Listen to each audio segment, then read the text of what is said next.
Торшчылар Аллах йортының диварларын күтәреп, түбәсен ябып бетерделәр инде. Эчке эшләр генә калып килә. Осталар мәчеттә җылы идәндә җәйгәннәр. Бүген биредә тәрәзә ишекләрдә куелган. Аллаһның рәхмәте белән беренче ташны, нигез ташын салган идек. Менә инде хәзерге моментта без әлхәмдүлилләh стеналарын да күтәрдек, түшәмен дә яптык. Һәм инде Аллаһның рәхмәте белән хәзер тәрәзәләре дә булды, ишекләре дә булды. Һәм хәзерге дәвердә әкрен генә менә бу идән эшләрен башкарабыз. Мәчет төзелеше барган урында бер ара мәдрәсә дә эшләгән иде. Әби бабайлар бу урынны чиста, саф урын дип әйтә. Бу мәчет безгә бик кирәк инде. Кооператив эшендә тора торган кешеләргә инде бигрәк тә халыклар мәчеткә бик тартылып йөриләр. Әлхәмдүлилләh.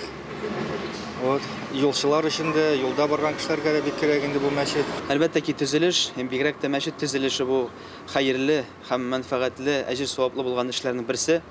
Инде Аллага шөкер күп безнең халкыбыз ярдәм итәргә тырыша, һәм шуның өчен инде үзебезнең исебездә булсынмы, яки туганнар, яки арвахлар исеменнән булсын, әлбәттә ки без менә шушы мәчет йортына инде безнең киләчәгебезгә өлеш кертә алабыз. Инде үзегезнең өлешләрен кертергә тырышыгыз, малларыгызны сарыф итәргә тырышыйк.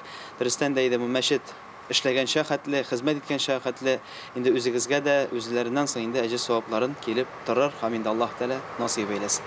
Районыбызның дидән хәлләре төзелештә ярдәм иткән кешеләргә, хәйрия эшләргә рәхмәт белдерә. Мөслимебез өстендә моңлы азан тавышлары һәр вакыт яңгырасын иде. Пәйгамбәребез дә бит: "Кем Аллаһ ризалыгы өчен мәчет төзетсә, Аллаһ ул кешегә җәннәттә йорт төзер" дигән. Саваплы гамәлләребез дәвамлы булсын. Лилия Шәймиева, Динар Минхаҗев, Мөслим телевидениесе.